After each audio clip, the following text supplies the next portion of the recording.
Hello YouTube, this is Taylor with CliffsOfClavens bringing you our next war recap, and this was against the Clashturbators, and despite the fact that they had a fantastic clan name, they were definitely not a fantastic clan. They did not even use half their attacks, they didn't even fill some of their CCs. I think they only had one person in their whole clan that used both attacks, and that was their number 5 there, the Nature Boy.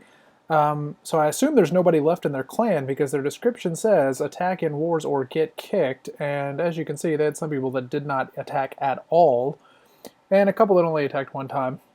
Not an impressive clan, and as I said, some of their CCs weren't even full.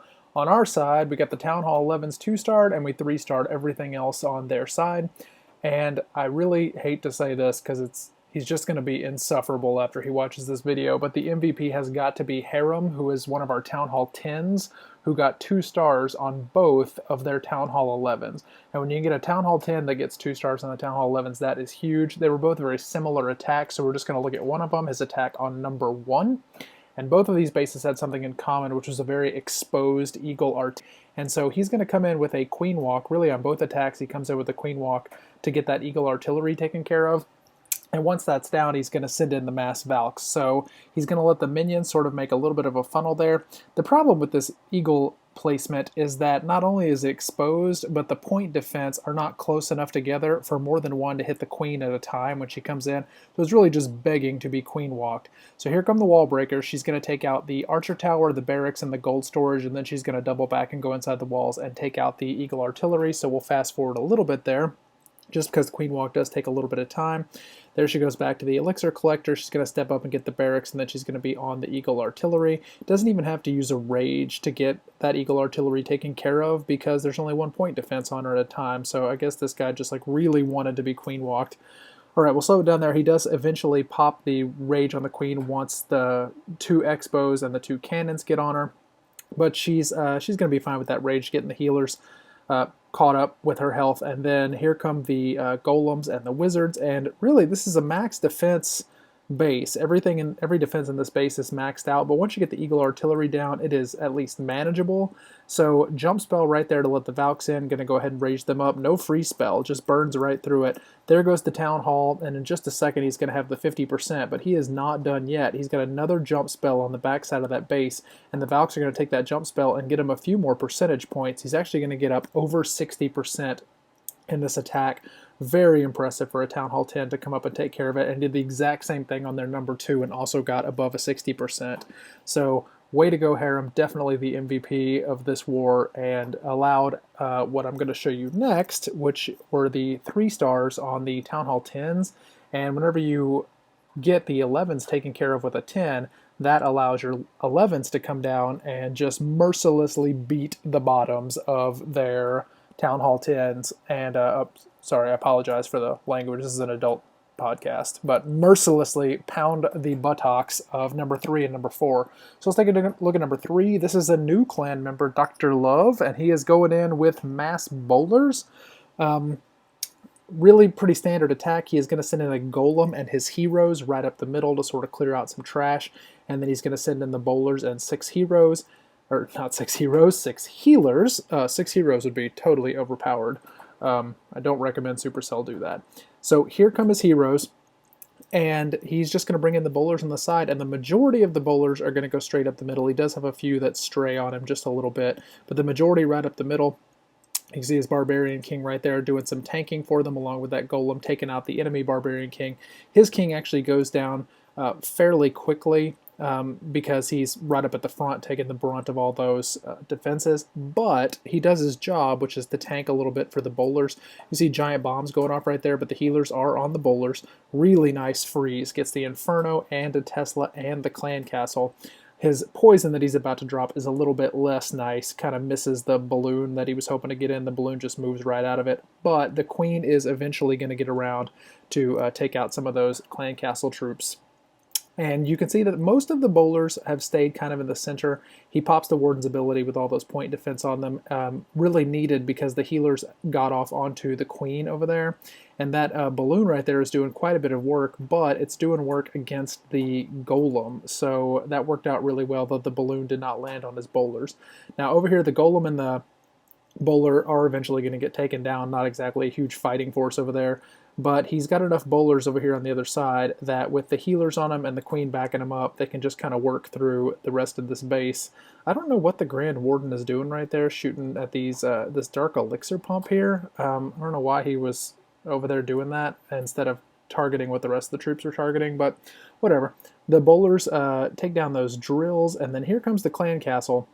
The queen is going to get on that lava hound, but very wisely, as soon as she pops the lava hound and those pups come out, Dr. Love immediately pops her ability to get those extra archers to take care of the pups, and there they are. Some of the pups get over on the healers, no big deal. And the queen is going to go over and take care of them shortly. And then those archers, this is fantastic. The pups are attacking the healers, and the archers are going to sit there and beat on that wall for the rest of the raid. So 2 pups left, but they are taken care of, distracted on those healers. And then there's just that 1 wizard tower left, and once they beat through that wall, they're going to take the wizard tower down, and Dr. Love gets the 3 stars. So very nicely done, and welcome to the clan. As long as you keep getting 3 stars, you're welcome to stay as long as you want. As soon as you mess up, though, you're done here. Okay, number 4, Jake Diesel coming in, and hey, look at that. It's a mass bowler attack. Now, this is a spiral base that is designed to pull the troops around in a circle around the town hall, but Jake takes care of that pretty handily by just dropping a jump spell right up here on this cannon. So here come the bowlers, going to drop a couple of healers on them. A few giants right there just to kind of do some tanking for those bowlers a little bit. More giants in the clan castle, really just to soak up some damage and some streams from those infernos. And then here comes the bulk of the bowlers and his last 2 healers, and then in just a minute he's going to drop in heroes. This one's going to have another lava hound in the clan castle. No big deal though until the end. Whenever we get to the end of the raid and the lava hound pops, it causes him a little bit of a problem, but not too bad. He's going to drop the freeze here in just a second on this Inferno Tower, and by the time it thaws out, these giants and bowlers are actually going to make their way around to start soaking up some of those streams, which is really nice. So I was going to make sure everything's kind of protected. Here come the giants around the corner any minute now.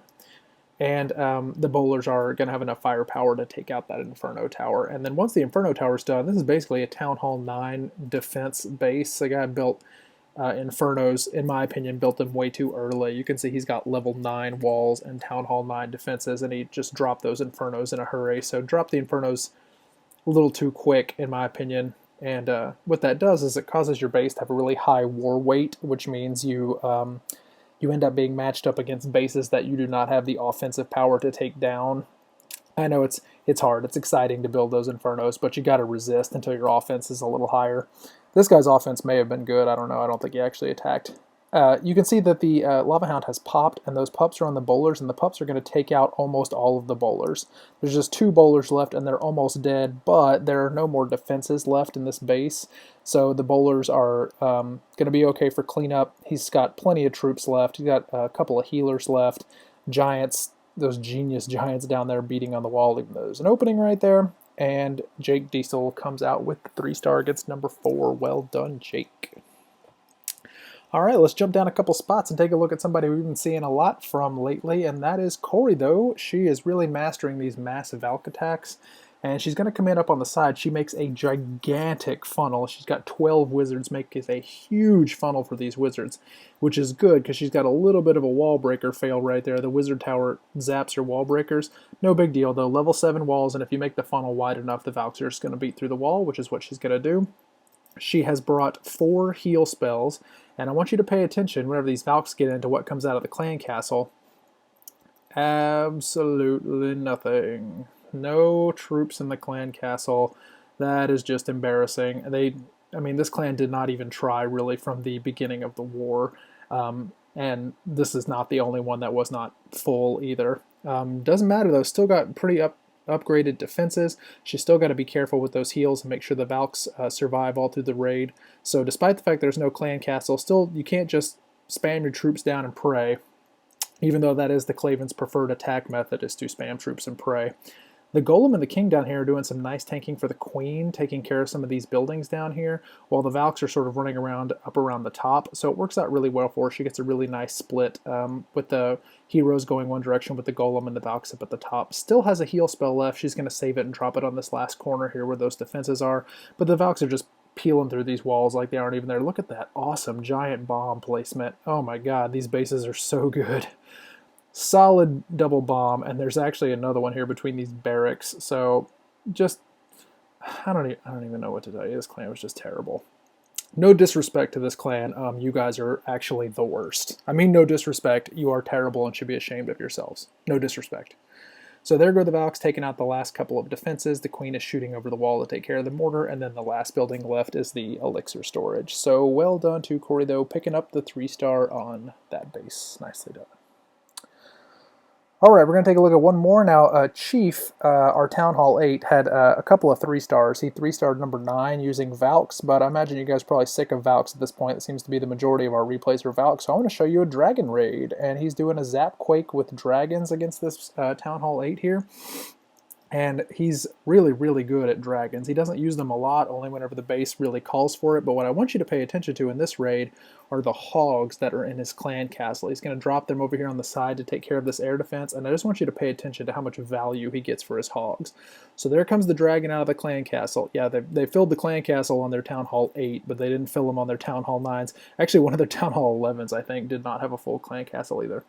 So here come the hogs. He drops the heal spell for them. I keep expecting whenever I was watching this raid, all right, they're going to hit a double bomb. Look at all these empty spots. Nope. These hogs are going to take out just a huge chunk of this base. Unbelievable how much value he gets for these hogs. Like, there's a little bomb. That, unfortunately, is not going to do anything for them. They're out of the heal spell, but look how much of this base is left. There's like nothing. There's this one cannon that the hogs are going to go over to. That's it. Base is done. It's just cleanup now.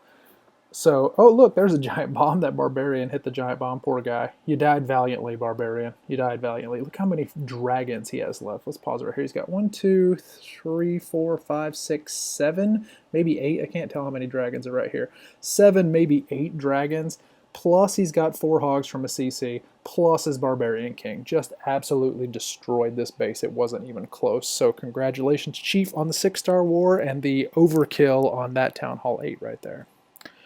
Alright, that's going to do it for this war recap. I apologize for not having a more interesting one to show you, but in case I haven't mentioned it, this clan was trash. I don't know why they didn't try. Even before the first attack, they had completely given up.